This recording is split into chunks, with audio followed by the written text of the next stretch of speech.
It is sunny, we are driving on a dirt road, and we are so back, baby. The last time I was out here was actually when my ambulance broke down. If y'all remember that really brief stint where I owned an ambulance, feels like an entire lifetime ago. And now I'm back here in the Subaru, getting ready to hit some trails and enjoy this spectacular spring/windy season that we're having right now in Colorado. I know the road's kind of loud though, so I'm gonna go ahead and put you guys down, get to camp, and we'll talk more there about what I'm up to this week.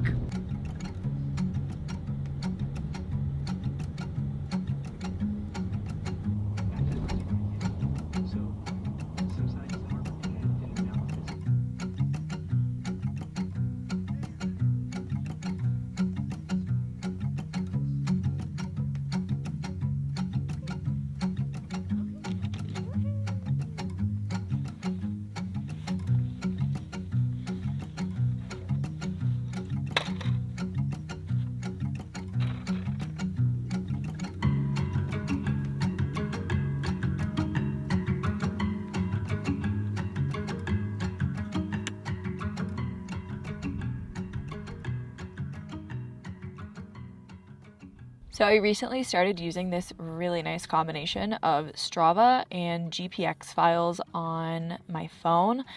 What I normally will do is find a route on all trails, but because I don't pay for premium, I am not able to download the file. So instead, let me figure out where I am right now. I'll save my route. We're gonna do Buck Gulch Loop. Only me, save route.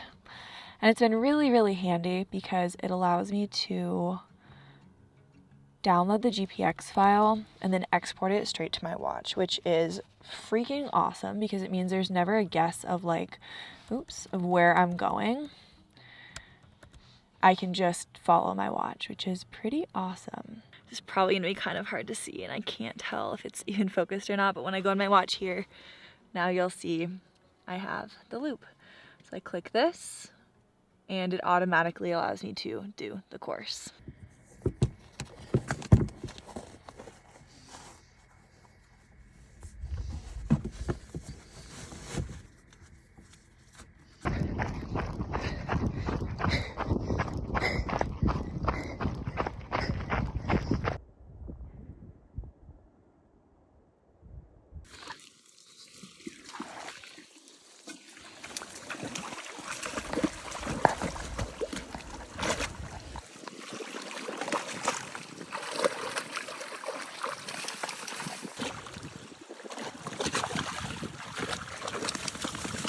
Whenever people ask me how I keep the car clean camping with a dog, I simply do not.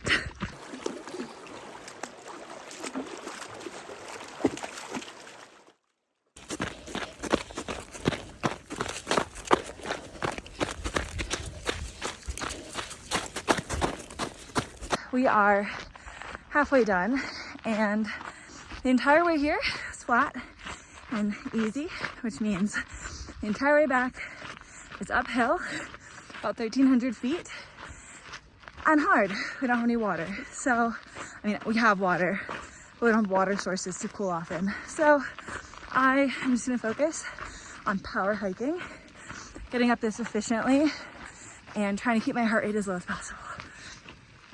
I'll see how that goes, because I'm definitely not trained for 8,000 feet. Such a crazy landscape out here after the burn. You can see how dense the forest is. And now coming into this burn scar, it's just like so desolate. You're so good at pretending like you're tired. Jeez.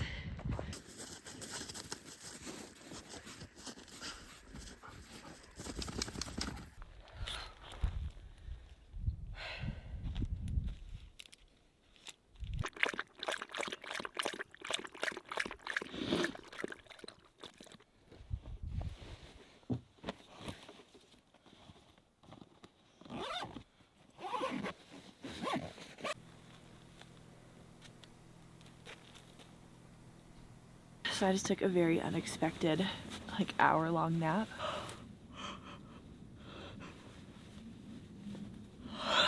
I could like feel the sleepiness in my body.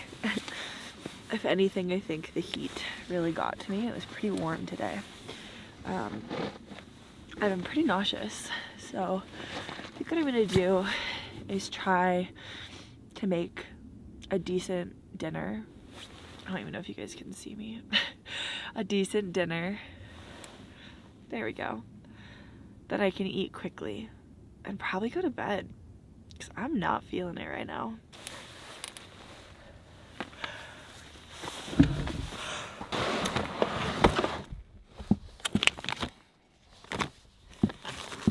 I feel like as easy as that is, it's not going to make me feel very good.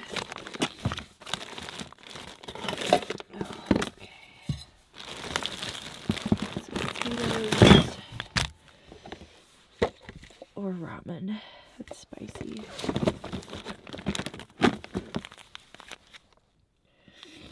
I think I might just do potatoes tonight.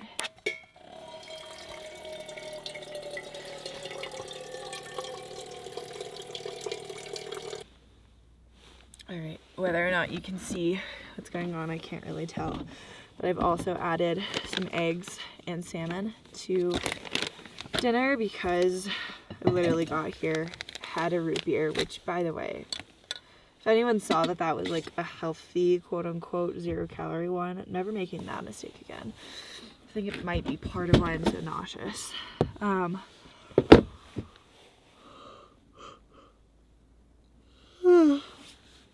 I figured while this goes, I could eat that.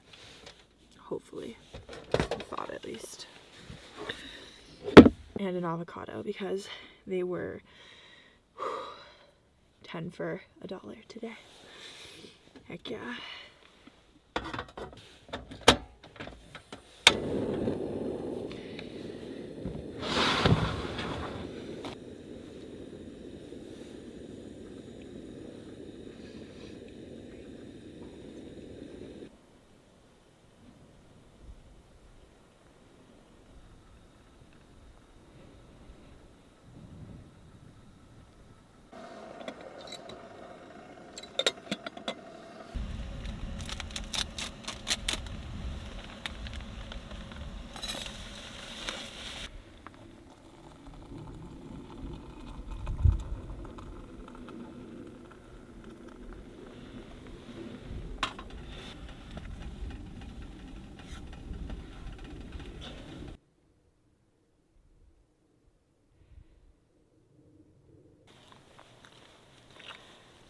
No butter mashed potatoes for you today. You can lick my cup afterwards though if you don't tell anybody, okay? Oh.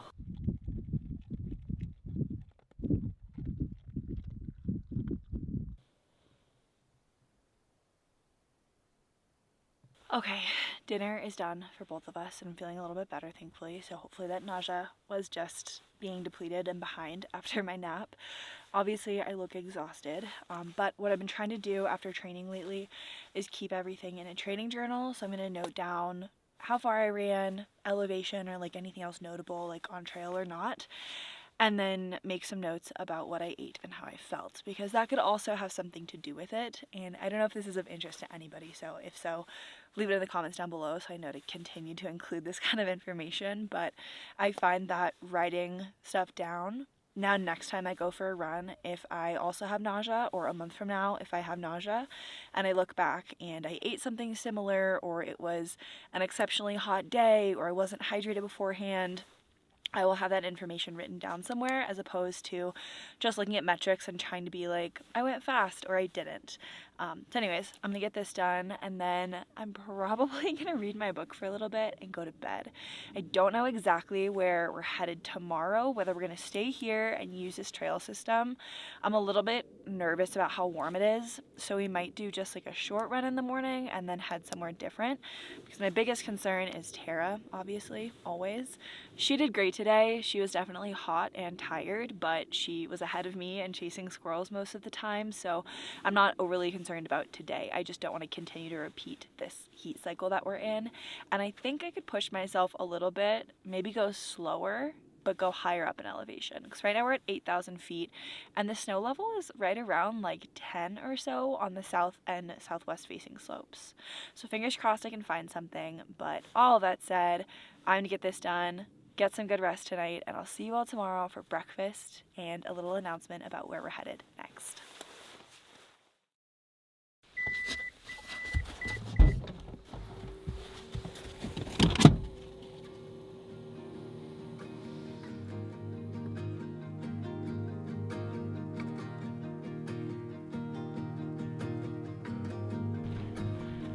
Good morning.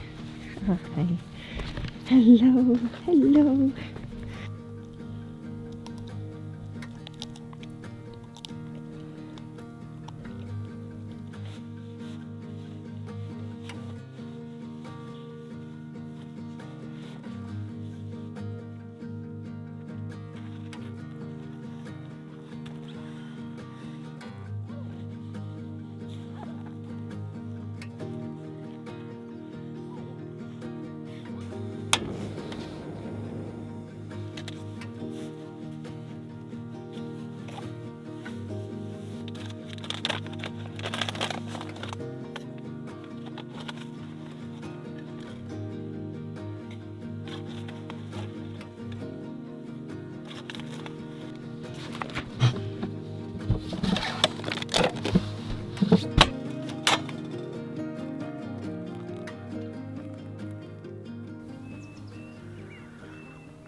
Alright, I found some inspiration through my morning coffee and decided to do a little bit more digging in areas that are nearby but a little bit higher up and also south facing, and I think I found a trail that, fingers crossed, will not be under snow. Now, as of earlier this month, people were post-holing, wearing snowshoes, etc., but I think that it's been warm enough for us to not have to deal with that.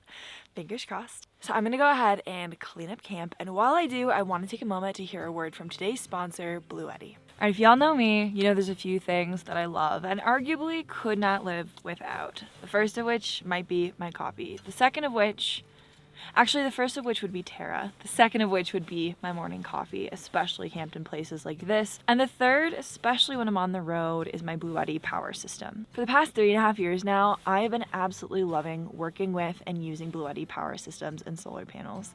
They have made living off grid, building out rigs, and just having peace of mind on the road when I do trips in the car like this all the more worth it, and so easy. I've used a variety of their power stations over the years, from their tiny AC60 and B80 all the way up to the AC200L, and now today I'm so excited to get to try out their brand new AC200PL, which combines all of my favorite aspects of past units into one powerhouse system. The AC200PL boasts a 2300 lithium iron phosphate battery capacity, which means that I can go further and stay out longer. For all you power nerds like me out there, rest assured that the battery comes with a built-in MPPT and BMS system, monitoring and governing the battery no matter where you are or what conditions you're in to keep you and your passengers safe. For everyone else, know that you're going to have 15 different options to charge your devices on the road, from DC to AC and even a massive 120 volt outlet to power large things like RVs or welders.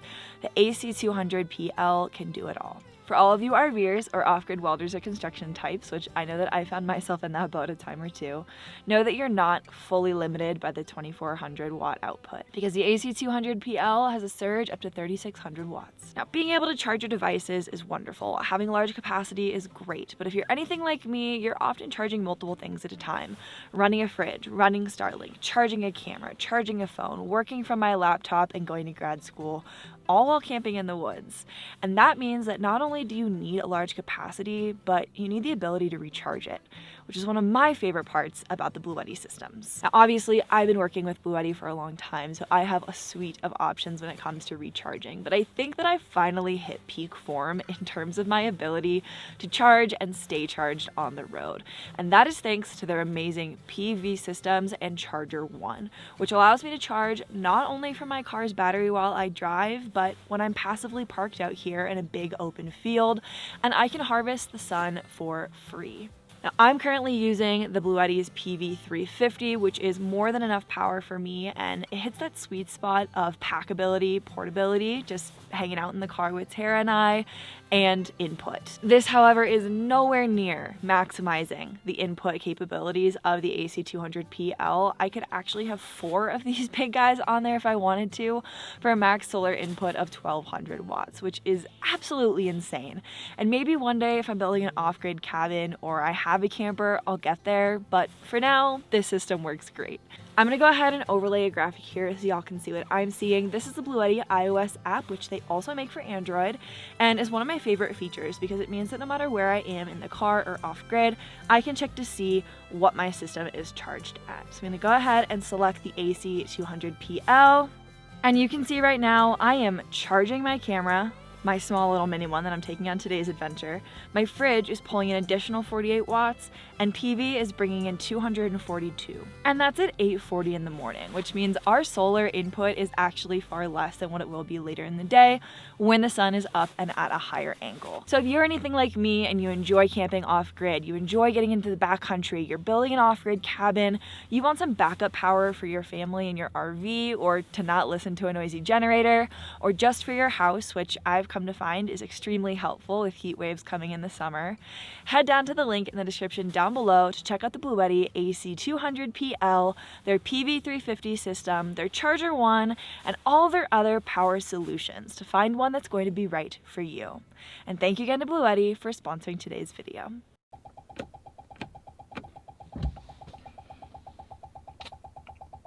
Well, I don't know if you guys can hear that,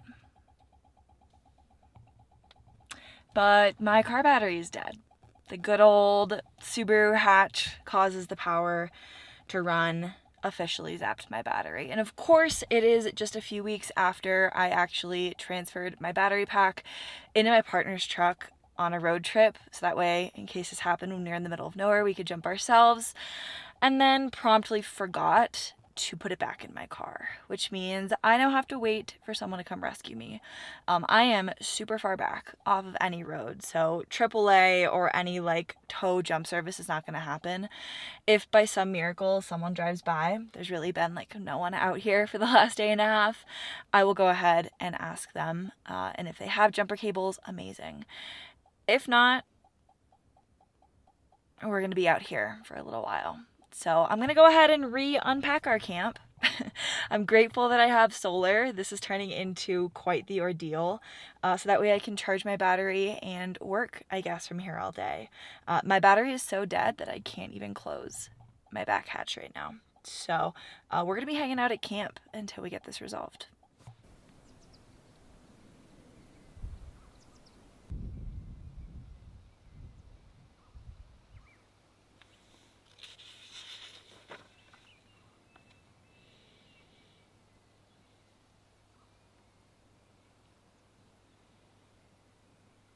People are so dang good, you guys. We got the car running, thank goodness, and I really learned my lesson about keeping the liftgate open and really just conserving as much power as I can, because obviously my car needs it. It is already 2 p.m. so I think it's probably a little bit too late for a run, but I'm gonna keep the car running as long as I possibly can to try to get this thing juiced up. And I'm just so grateful, especially that I have my solar panel with me today, because I'm not gonna plug in the Bluetti to the car's alternator. I just wanna give all of that juice to the car to make sure that this does not happen again. I'm gonna get packed up and we'll get back on the road.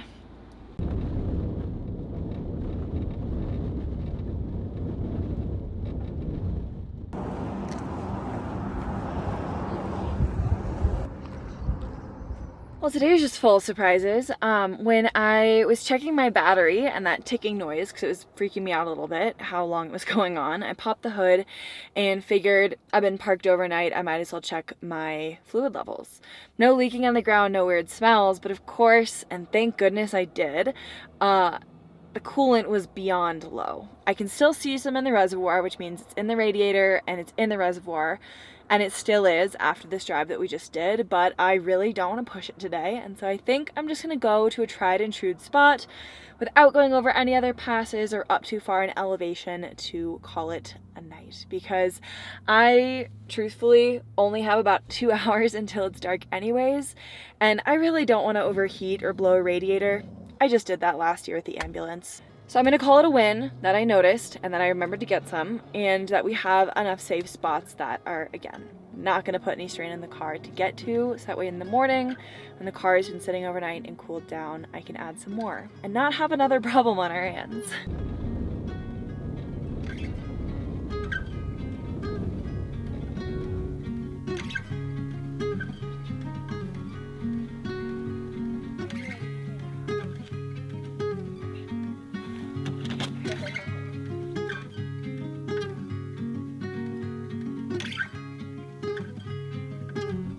Is that better? I'm in a favorite of mine. Haven't been here in a while though, because every time I do, it's usually spring or summer and it's just packed with people and you can't get a spot. So being here with literally no one around is such a treat. Did someone leave their ball?